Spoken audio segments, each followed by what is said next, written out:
Robin Hood Radio and the Robin Hood Radio Network is proud to present Leonard Lopate at Large, lively hour-long in-depth discussions providing overviews and context to topics usually covered in partial measures. His guests include leading thinkers, scientists, artists, economists, farmers, historians, authors, and politicians.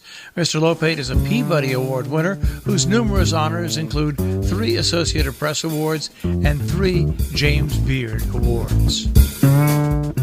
Welcome to Leonard Lopate at Large. I'm Leonard Lopate. In his book, Who Owns the Dead? The Science and Politics of Death at Ground Zero, J.D. Aronson offers a meticulous and illuminating look at how the victims of national disasters are honored on a massive scale while analyzing the recovery, identification, and memorialization of the 2,753 victims of the 9/11 World Trade Center attacks. 1,100 families who have not received identification of their loved ones, and despite the stated best intentions of New York City's Medical Examiner's Office, the process has generated endless debate. Mr. Aronson, who is the founder and director of the Center for Human Rights Science at Carnegie Mellon University, where he's also a professor, joins us now. And later in the show, we will be joined by Sally Regenhard, one of the leading advocates for the 1,100 families of the victims of the attacks who've never received identification of their loved ones. Hi, Jay. Welcome to our show. Thank you so much for having me. It's great to be here. Your book was published by Harvard University Press in 2016. Has the situation for the families improved over the past 2 years? I wouldn't say that the situation has improved for anyone affected by this tragedy. There have certainly been a couple of additional identifications over the past 2 years, and that certainly has a big impact on the families that are receiving remains or finding out that their loved one definitely was there. And while I don't think that the old adage that time heals all wounds is totally correct, I would say that the passage of time does allow people the space to make sense of what's happened to them, and hopefully to begin to put the pieces of their life back together, or if they've had quite a bit of time to begin to integrate this knowledge that they have into their daily lives. You write that without identification of the loved ones, relatives cannot access financial and social services, dispose of personal property, or seek compensation for their loss. And then they also can be socially marginalized. How would they be socially marginalized? I mean, I understand that all of this would be a major problem for families beyond the fact that they just want to grieve. So there are multiple facets here. I think at the most basic level, from a legal perspective, when you lose a loved one, there needs to be proof that that person died, so that you can bring their will to a conclusion, that you can divide up their belongings among next of kin, that you can go through the process of getting life insurance for them if they had it. You can seek certain services from local and state and federal authorities. And so without proof that the person has died, you can't do any of that. What happened in the World Trade Center situation is that so many people could not be found. The bodies could not be identified at the time. So they actually developed a special process for declaring death without a body. From a more spiritual or psychic perspective, when you're constantly waiting, when you don't know, you sort of enter into a world where you just don't feel like you're a part of society. I think this happens when people are sick. I know it happened to me when my wife and I had our children. You just feel like you're in a different space. And I think the space that you're in when you don't know what happened to a loved one marginalizes you from society. Just being able to go to the supermarket and not have people sort of look at you funny, just to be able to live your daily life. And so in that sense, it is important to be able to say this person has died. Only 293 bodies were found intact, and almost 22,000 pieces were recovered from the debris. Charles Hirsch, who was the chief medical examiner at the time, said that he'd attempt to identify and return to families, quote, every human body part recovered from the site that was larger than a thumbnail. Was that a promise that was impossible to fulfill? I would say that the promise was made in a moment of emotion, both in terms of like this was his city and something terrible happened in his city, and also for the nation. This was a traumatic moment for the United States. And so it was about more than just the city or the families. It was about a national response to a tragedy that we at the time had never experienced. And so I think he was saying what he really should have said, I think, is we are going to do everything we possibly can to identify the remains. But he made a promise to families that he would never, or that the city, that the Office of the Chief Medical Examiner would never rest until they had exhausted every possible means of identification. And I think that was a mistake. Are people still working to identify victims? Yes, absolutely. So the OCME maintains a repository of unidentified remains within the grounds of the Museum and Memorial at the World Trade Center site.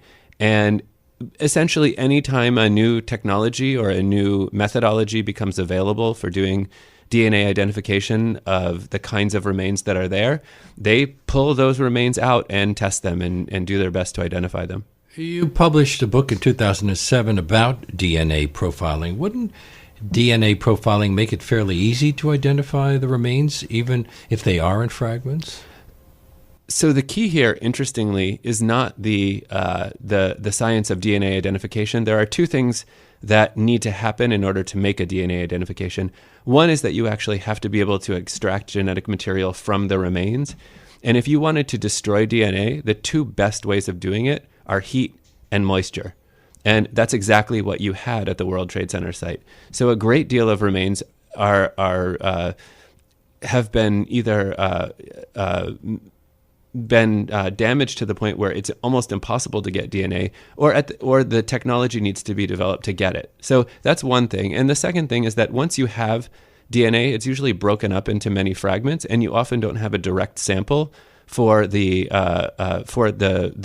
DNA that you get from the remains. So you need to go to family members, and then you need to begin to do statistical calculations to determine the likelihood that this short stretch of these few markers would match a relative who doesn't share all of the DNA with that other person. So it's the statistics and the methods for getting the DNA out of the remains that are the hardest part.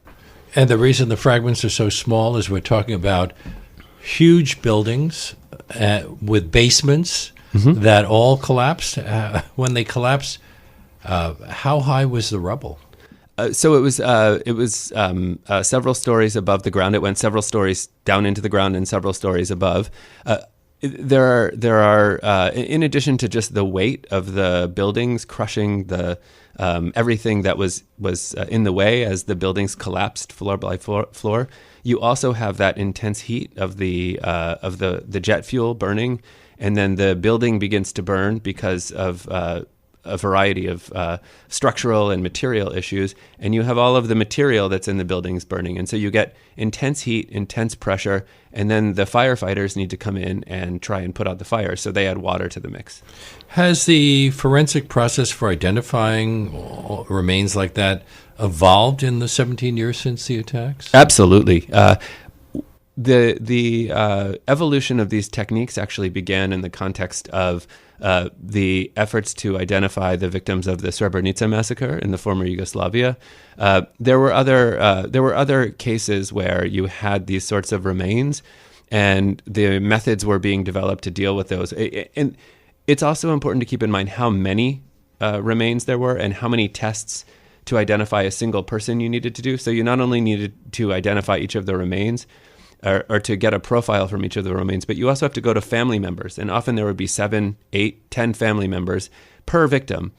So it was a massive endeavor. So part of it is those techniques. And the other part is just keeping track of all of this genetic information and being able to compare it. So you need to compare the DNA profile of the remains to all of the reference family members that you have. So it's a rather tedious process and also expensive, I assume. Yes, it was quite expensive. You reported 2 years ago that it was up to $80 million. I'm assuming it's higher now.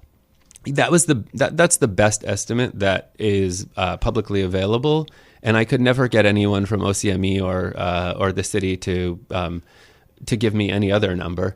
That was, I believe that was, I don't know exactly when that figure was arrived at. I've actually forgotten, but that was a few years after the event.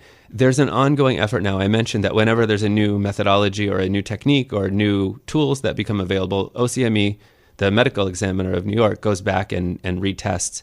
And those costs are as far as I know, borne by the city. Initially, the federal government gave money as part of the recovery effort, and that was used to defray much of the cost. Again, I don't know exactly how much of it, but much of the cost of the early effort. And over time, the city has kind of taken on this task. And I don't know how much exactly, but I would say that when a new testing run happens, people have to be pulled off of other projects and other jobs. You have to buy reagents. You have to use the equipment that you have. There's depreciation and all of those things. But I don't know exactly how much it would cost on a kind of per new test basis. In August 2017, a victim was identified, and his identity was withheld by officials at the family's request. It was the first match in over 2 years. Have there been others since then? So over the past few years, there have been trickles of new identifications, one of whom, interestingly, was a 26-year-old graduate of Carnegie Mellon. And as I was doing the final edits on the book, this individual was identified. And Was somebody you had been a student? No, it was not someone who had been a student of me. If he was 26 in 2001, he must have. He was my age. He graduated in 1995, I would assume, give or take, or 96. So he was before I arrived at Carnegie Mellon in 2004.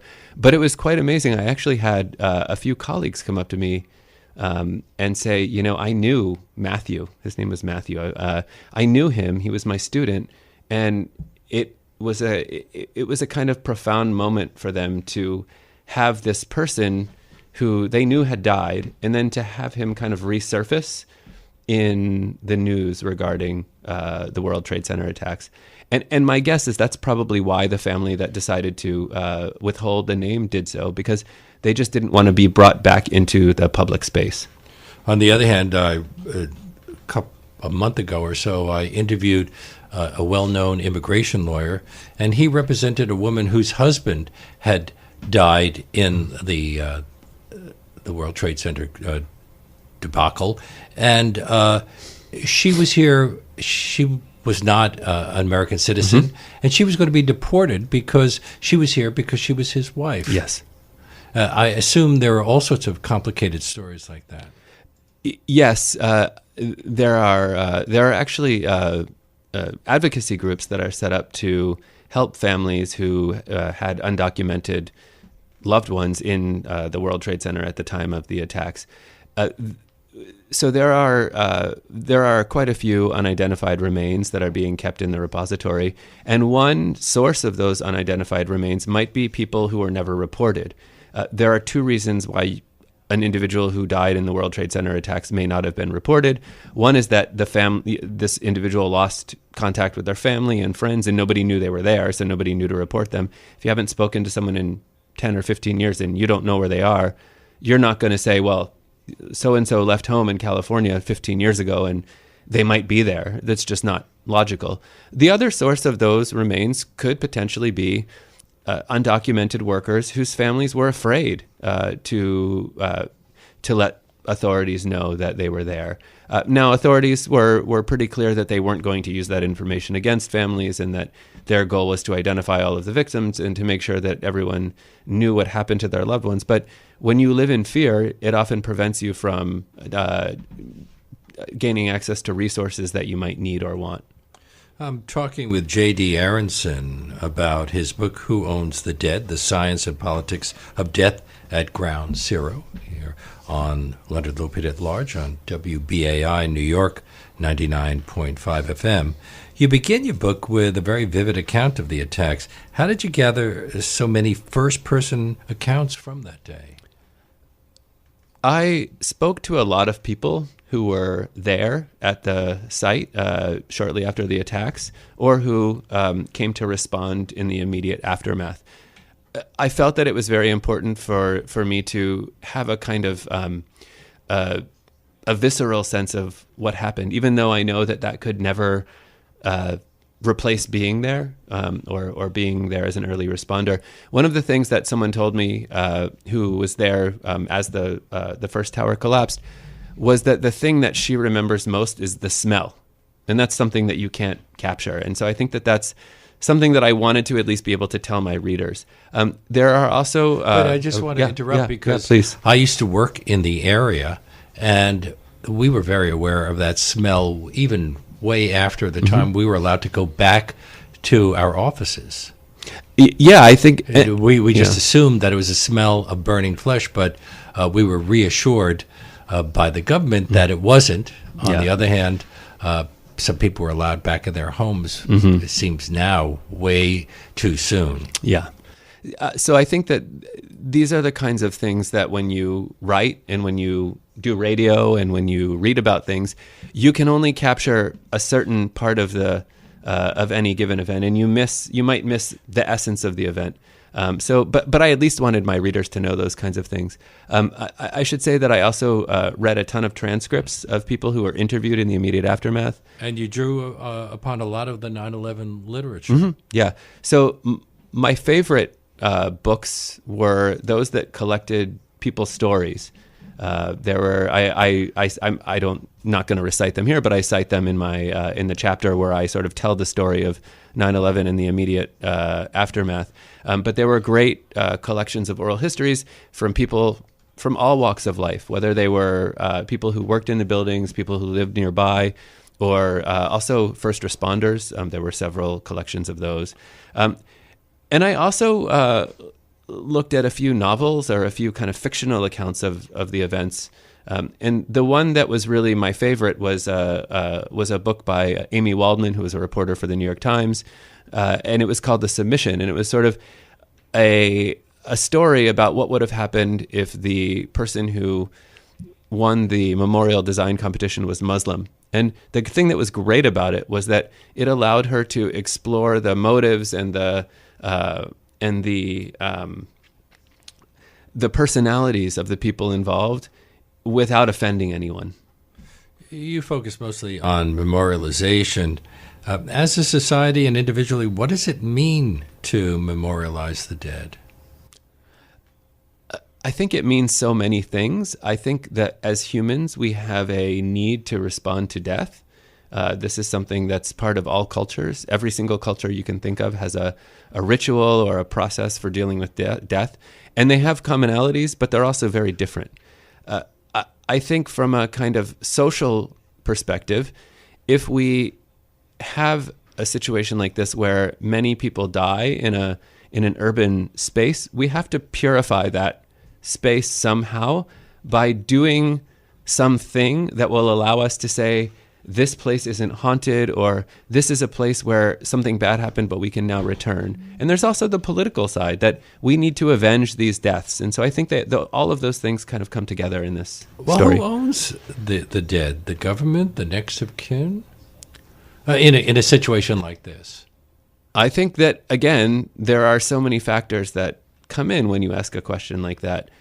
The most obvious answer is that the families own the remains. By law, the families have a right to dispose of the identifiable remains of the next of kin. So if bones are found and the DNA proves to be from some family, the bones are then given to that family? In almost all cases, there's a very long history of jurisprudence going back further than I know about the history of law, I'm sure, that says that identifiable remains belong to the family. The challenge here is that a large percentage of the remains were unidentifiable and could not be linked to specific individuals who could claim next of kin status. Are what are called finds human remains? Finds were part of the material that was removed from the World Trade Center site as the cleanup was happening and loaded onto trucks or barges and brought to Fresh Kills landfill in Staten Island for processing. The way that things ended up there is that there was machinery brought in to help sift the remains. And so what they would do is they would first take often they would actually take the metal beams from that were the structure of the site. They would remove those on World Trade Center site and send those straight for recycling or to be scrapped into new steel. Then they would bring the rest of it to the World Trade Center site, and using a variety of techniques, they would sift that material, and they would essentially separate out everything larger than, say, a quarter of an inch. And anything smaller than a quarter of an inch was sifted and moved to another part of the World Trade Center, of the Staten Island site. It ended up being kind of kept in 2 mounds. Very early on in the process, it became clear that if there was human remains within those finds, pulverized bone or DNA, it would be impossible to remove that material. There were many people at the site who kind of wanted to ignore that, but even Chuck Hirsch at one point said, listen, we can be fairly certain that there is some human material within those. It was mostly pulverized concrete and stone and the material that was used to build the site and the sidewalks and asphalt and all kinds of things. For the city, it was a disposal problem. How do we get rid of this material and put it somewhere? For the families who were particularly concerned about human remains, that was material that was human in essence and needed to be dealt with in an honorable and in a dignified way. Are the outcomes for families that receive the remains years or even decades after death different from the ones who knew about it early on? When you receive remains early on in the mourning process, you're able to bury those remains as part of what I would call a kind of standard model of grief and integrating this knowledge into your life. When you don't receive remains right away, and when you do receive them later, it reopens wounds, but it sometimes allows you to kind of come to I don't say closure. I think anyone who studies these things doesn't use the word closure, but a conclusion about this actually happened. And in other cases, people say, listen, I never received remains, but I know that my loved one died, and the remains don't really change that. I understand that you live just blocks away from the Tree of Life synagogue. It's a different situation because the bodies are there. But at the end of your book, you argue against politicizing the deaths of 9/11 victims. Do you feel the same about what's happening in Pittsburgh? That's a really complicated question, and I think it's something that I'm kind of still working through.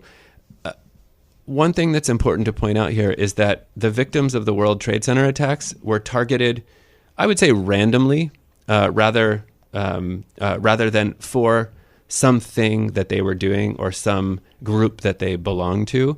They happened to work in buildings that had symbolic value, or in the case of first responders, were simply trying to do their jobs in the aftermath. Very few of them had any direct role in the kind of economic or political or military activities that Al-Qaeda and the Taliban and their associates profess to despise. The victims of the recent shootings in Pittsburgh, which did occur about a quarter of a mile from my house, 3 blocks away, a site that I pass every day while I'm walking my dog in the evening. On the other hand, were targeted specifically for their religious affiliation and their identity as Jews. The building was actually chosen as the target because it housed a very progressive congregation that fervently believed in the importance of welcoming and assisting refugees and new immigrants to the United States and to Pittsburgh. The shooter was both an anti-Semite and a white supremacist. And as such, I think the nature of these deaths and the situation has, in a way, forced us to politicize their deaths in the sense that we're actively seeking to counter anti-Semitism, to counter white supremacy, and to counter hateful rhetoric. That includes, in this case, the hateful speech of our president and a significant contingent of his administrators and supporters. One thing that we've actually avoided doing, and I say we in this case because I am part of a group of community members who are, in a sense, politicizing these deaths. I think it's really important that we end this hate, that we recognize that anti-Semitism is part of a broader spectrum of hate. What we haven't talked about is gun control, and I think that's because guns were the manner of death. The gun that he used was the manner of death and not the cause. And right now we're focused on the cause, and so in that sense we're politicizing that part. But he had a lot of guns. He had an AR-15 and other weapons with him. However, the people who were targeted weren't targeted for their beliefs about guns. My guess is that many of them were advocates of gun control. But that's not what we're fighting for here right now. The U.S. government regarded the 9/11 attacks as an act of aggression by a foreign aggressor and a reason for military action. Has the memory of the victims also been used to justify military activities in the Middle East? Absolutely. Again, I think it's important to remember that that might not have gone down well with all the family. No, many of them disagreed.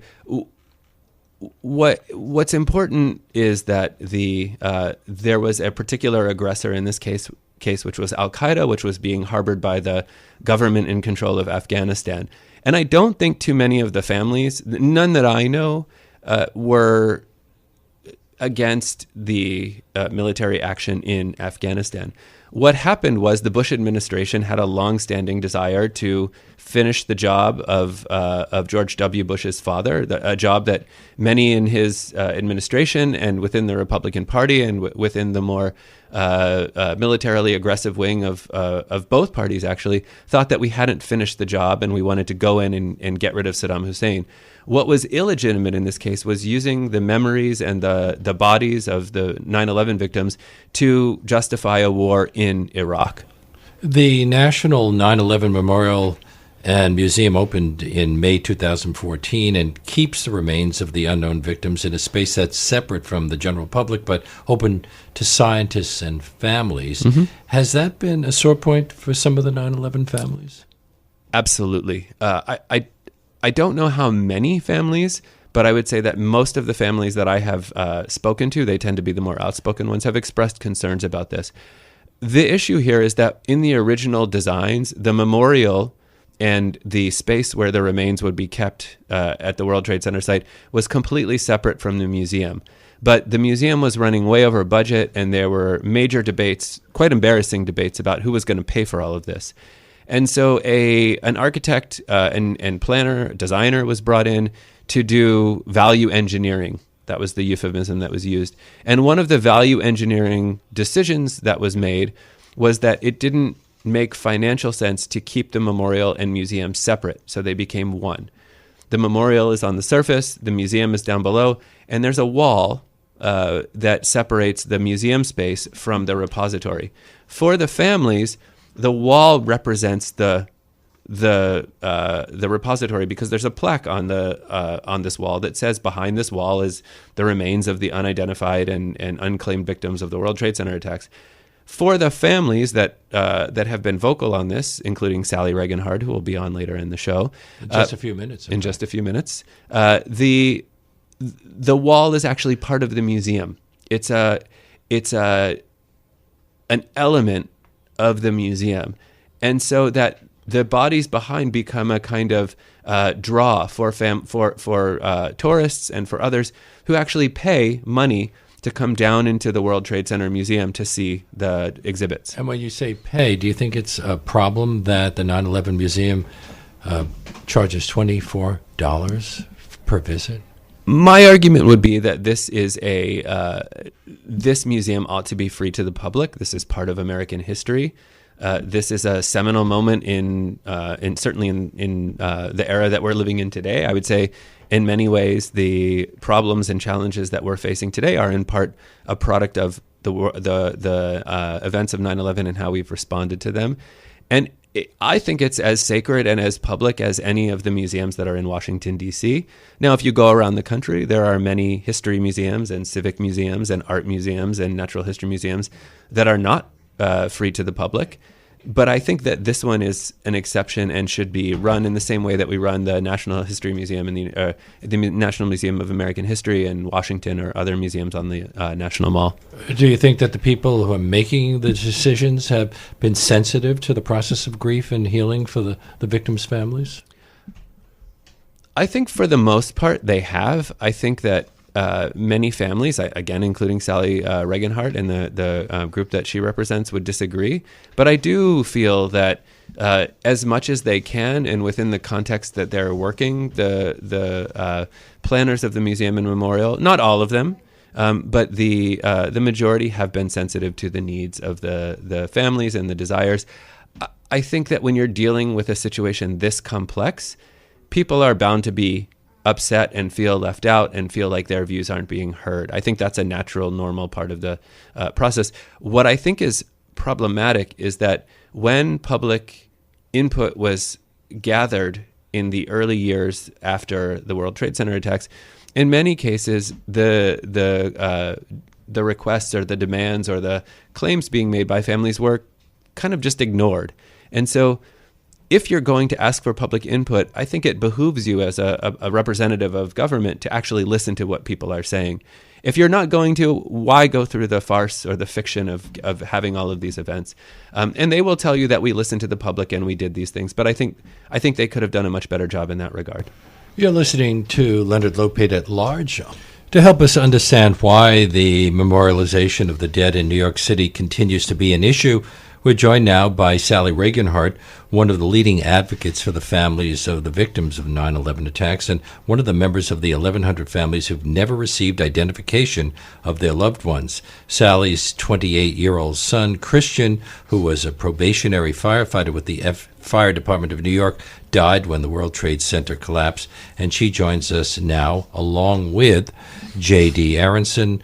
We've been discussing his book, Who Owns the Dead? The Science and Politics of Death at Ground Zero, which is published by Harvard University Press. Hi, Sally. Hi, Leonard. Thank you. Thank you so much for having this very, very important discussion. I greatly appreciate it, and I greatly appreciate Professor Aronson, his work, his superb book, and the fact that it was written in a very even-handed way. As a historian and a scientific person, he's the first person who has really endeavored to tell the story of the horrid struggle that the families have gone through in trying to respect their loved ones and trying to have proper memorialization.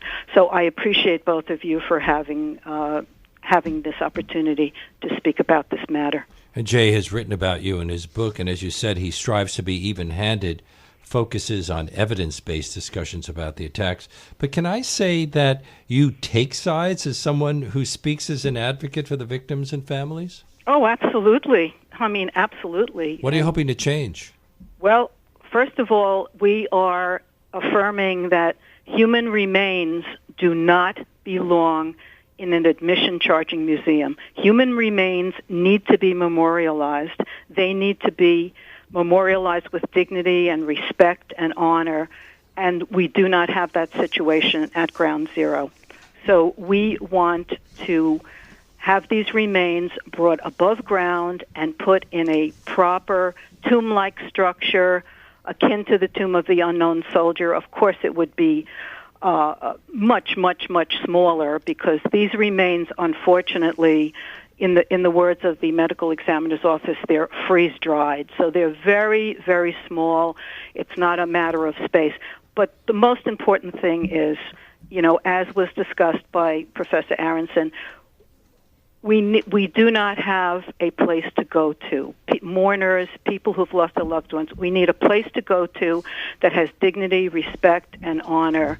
And being in the basement of this 9/11 museum, which is basically a tourist trap, an admission-charging museum with thousands and thousands of people and an irreverent atmosphere, that is what we want to change. Why do you think the city has fought you on this?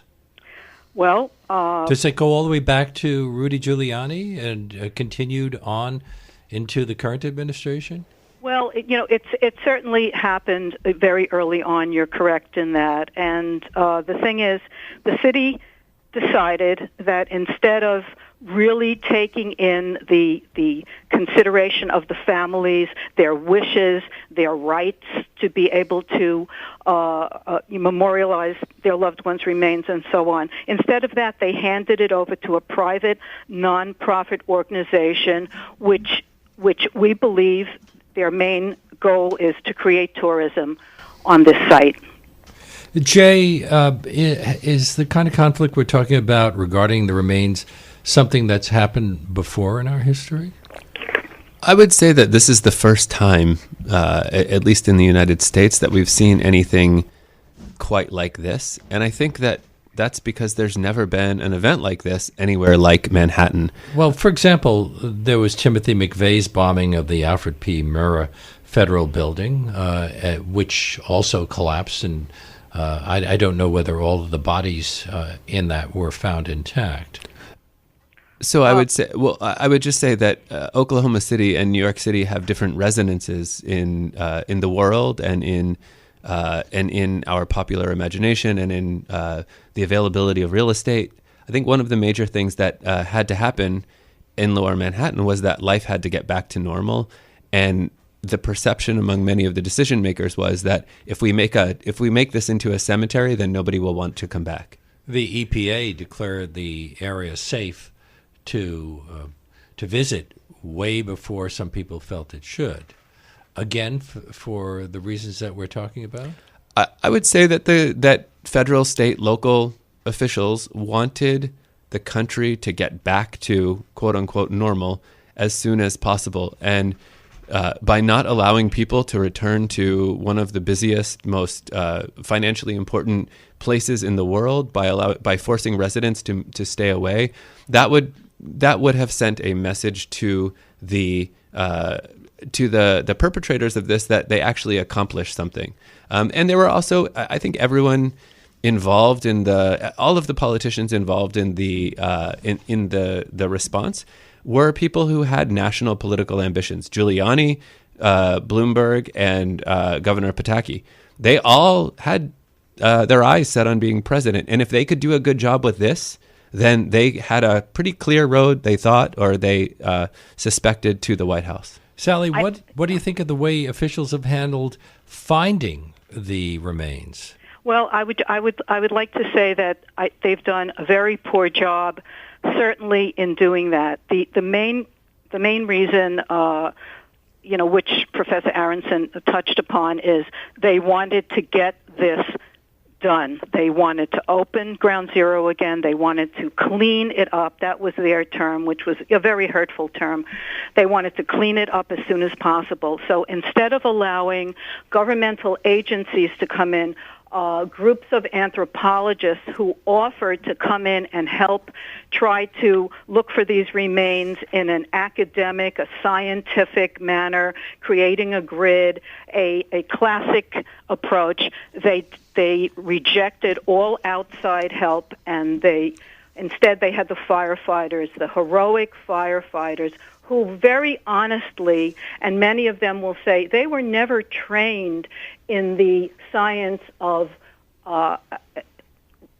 trying to find human remains of this type of magnitude, people who were blown to bits, literally, and so on. So, yes, that was the goal of the initial goal, was to clean this up. And what this resulted in was that there were thousands of remains that were just discarded, that were not, they had an inability to control all this. They didn't have the resources. They didn't have the academic people.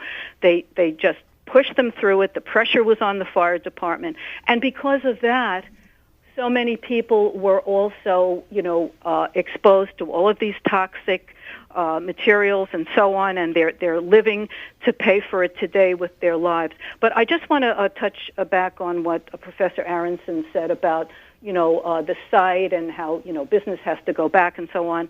Families never wanted to stop any rebuilding or progress, but what the system should have done was, while they were doing that, they should have taken the input of the families. They should have taken the wishes, as Professor Aronson noted also. But they should have. The difference is that families went through years, and I speak because I was in a part of every single committee, gathering, panel, etc. We spent years discussing, giving our opinions, and then we had that listening to the city farce, where all kinds of people got together, good people of goodwill who wanted to help, and we came with all of these recommendations. Everything that we did recommend was rejected, but we didn't really know. There was a plan that was in place all along that had nothing to do with memorializing the dead the way the families wanted to, the way it should be done. So So we were really betrayed by their system. The other matter is how this is different from other sites, and certainly the Murrah building with Timothy McVeigh. The unidentified human remains are interred in the state capitol in Oklahoma, and that was with the advice and consent of the families. That's how that was different. So in the other two sites, we have Shanksville and we have the Pentagon. Again, the people who managed this took the input of the families, and everything was done in the way that the families wanted to do it. That's the difference. So, Sally, if I may sort of amplify something, yes. There were two things going on. One is that this is the consequence of the chief medical examiner saying we'll never rest. You have to keep the remains in a scientifically accessible site. There are many ways of doing this that don't involve the kinds of decisions that were made here. The other thing that I would just want to point out is that in the case of New York, and I think in all of these cases, the people who were making the decisions saw the families as being one stakeholder of many. And the idea was that there were many different groups that had to be pleased, and that we couldn't just listen to exactly what the families wanted us to do, because they were grieving and they were emotional and they weren't thinking long term. And I think that a lot of that kind of just a feeling of almost paternalism towards the families prevented some of the very rational claims that were being made from being listened to, whereas business owners or the financial industry or the federal government, residents, and tourism were seen as more rational and kind of fact-based things to do planning on. Where does Norman Siegel come into this dispute? Well, I can let Sally answer that. Norman came to represent the families. I think Sally can give you a better history of this. But he perceived that the government was not respecting the rights of the family members to the remains of their loved ones. And Sally, he saw it as a constitutional matter? Well, he certainly saw it as a human rights matter. And very early on, he told us that the first and foremost human right is the right to life. And the rights of our children and our loved ones were violated that day. But we went, Norman represented us. Norman is a person who really, it was an intrinsic part of our efforts to, all we wanted was to have the right to make a decision as to the final disposition of our loved ones' human remains. So and you have filed a lawsuit. We filed a lawsuit. What are you asking for in the lawsuit? 2011. The only thing we were asking for is to have the right to force the city of New York to send a letter to every single 9/11 family member and ask them, do they support the fact of the human remains being placed in the basement of the 9/11 museum? That's what we wanted. Do they agree with that? Do they disagree with that? And the city of New York has fought us consistently over the last decade. We spent so much time in court. We did not prevail. We went to different courts. We appealed it, and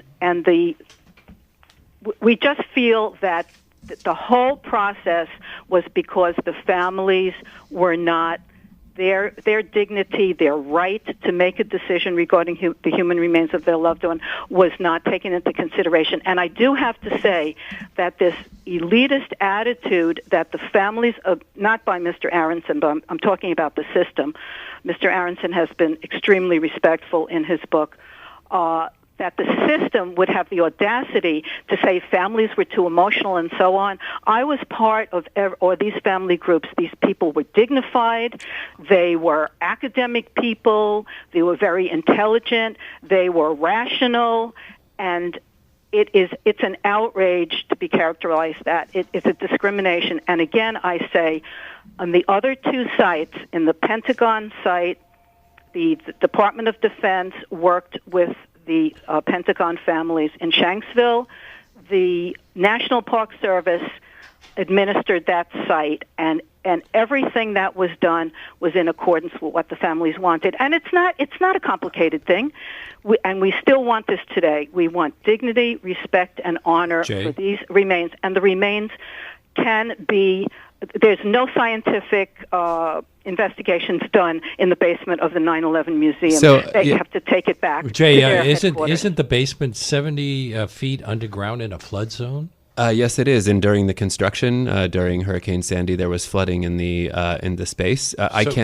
So that would have affected the remains, wouldn't it? Well, the way that the remains are stored, they're actually they're not only freeze dried, they've been desiccated, but they're also stored in vacuum sealed bags. So no, in that case it wouldn't. But I think certainly from a perspective of dignity, you don't want a repository flooding in that way. I just wanted to add one of the really big challenges that Sally was talking about is that there was a question about not only who owns the dead, but who represents the families of the dead. And Sally and her colleagues saw themselves as representing a particular faction or a particular viewpoint, and they wanted to know how big this faction was. It was impossible to know because the families were spread so far across the world, essentially. There was an active, there was a majority in this area, but all over the world. And one of the things that they wanted to do was they wanted to find out how many people agreed with them. But because their particular desires were not those of the decision makers essentially decided not to ask the questions that they wanted, that Sally and her colleagues wanted to ask. And Sally, you wanted contact information. Sally wanted to, if I may speak for her, Sally wanted to just be able to pull the next of kin of all of the victims to find out whether they agreed with this plan that had been many years in the making and that had evolved many times, and that the original plans that had been made were not the ones that we ended up with. To know, is this final plan that you have acceptable? And the people who were in charge of the memorial in the museum said, listen, we've had many public fora, we've asked for comments, we have people on our board. And there was a dispute among families about whether the people who were on the board of the memorial and museum actually represented the majority of families. And Sally, you have called them the Memorial Industrial Complex? Right. Yes, I have. I just wanted to clarify that because the City of New York and the Chief Medical Examiner's Office absolutely refused to do any type of survey of the families, which they had an obligation to do. The families themselves, we created an online survey. Mr. Bill Doyle, who unfortunately has been deceased recently, he had the largest amount of contact information, email contact of family members. He headed another family group. His son remains missing at the World Trade Center site. He surveyed all of the 9/11 families that he had, addresses. And the results of his survey, which we worked with, and Norman Siegel collated the results of, the results were 94.5% of the people who answered this survey did not agree with having the remains of their loved ones in the basement of the museum. However, again, the City of New York, they just disregarded our survey, and that's why we went to court and we stayed in court and we kept on appealing this, because we feel, and we still feel, and we're not going to give up on this, the families should have the right to decide, do they want their loved ones in the basement of what's essentially a tourist trap and a admission charging museum, or do they want it above ground? The only way that we can get the proper kind of dignity and respect and honor is to have the National Park Service assume control just of the plaza. The museum can do what they want to. Control the plaza, make it a dignified memorial site, just like they have in Washington, D.C., and let it be a place with a small tomb, a patriotic, decent, above ground, so it's not going to, all these remains aren't going to wash away in the next flood, which will happen. That's what we want, and we're going to continue. And we met with the of course, we used to meet with the Bloomberg administration, and we met with the de Blasio administration on October 3rd. We told them what we want. We told them what needs to be done. We're waiting for them to answer us.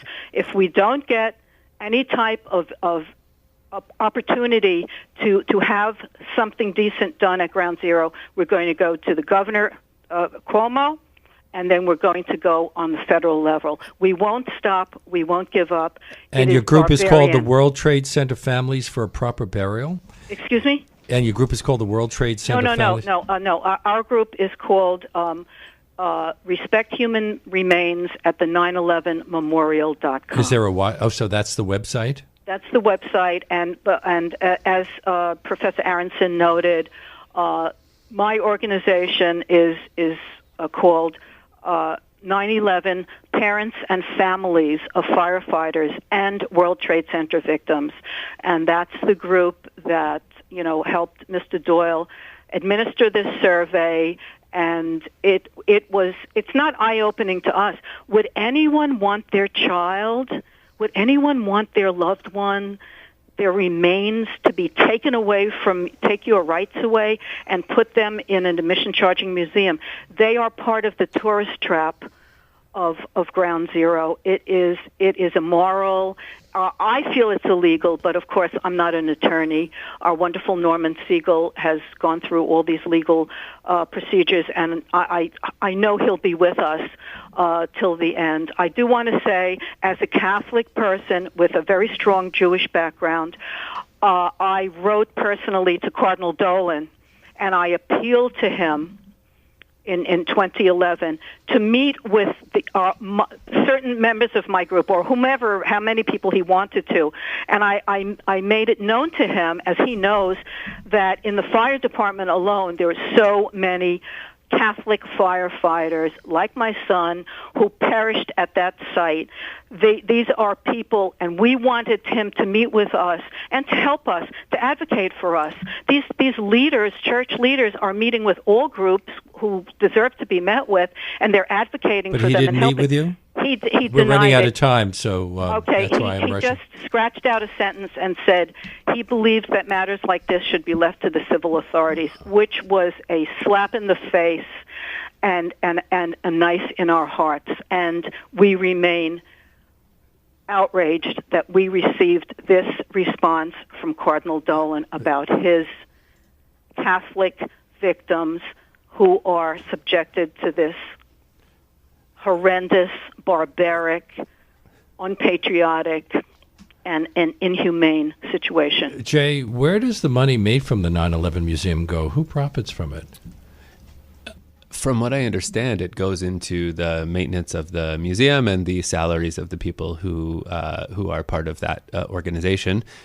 There have been complaints from many family members that the salaries that are paid to the people who are running the place are outrageous, and my guess is that they're very much in line with most New York executive salaries.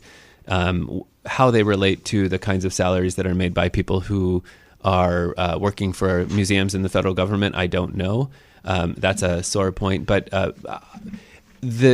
for me, simplicity is always a virtue in these cases, and what you have at the World Trade Center site is anything but simple. And it was because of all of the various factions, you ended up with something that didn't really make anyone happy. And I think that that's the worst possible thing that could happen. So, I think a smaller, in the future, if we can do this on a sort of smaller, more simple, but more meaningful scale, I think we might end up better than we are in this case. J.D. Aronson is a professor at Carnegie Mellon and the founder and director of the Center for Human Rights Science at Carnegie Mellon University. He is the author of Who Owns the Dead? The Science and Politics of Death at Ground Zero, which was published by Harvard University Press. My great thanks to him and to Sally Regenhard, who is one of the leading advocates for the families of the victims of the 9/11 attacks. Thank you both so much. Thank you for having me. Thank you. Thank you very much, both of you gentlemen. Thank you. And that brings us to the end of today's show. My great thanks to Jay Aronson and Sally Regenhard, to Kiki Valentine, who produced the segment, to Reggie Johnson, who was at the audio controls, to Charlie Morrow, who composed our theme music, and to my assistant producer, Jesse Lent, who helps things run smoothly. Leonard Lopate at Large comes to you on Saturdays at 4 and Tuesdays at noon. You can subscribe to Leonard Lopate at Large podcast on iTunes and by clicking on Robin Hood Radio's archive program site, which is robinhoodradio.com. You can also check out Leonard Lopate at Large Facebook page. We hope to see you next week.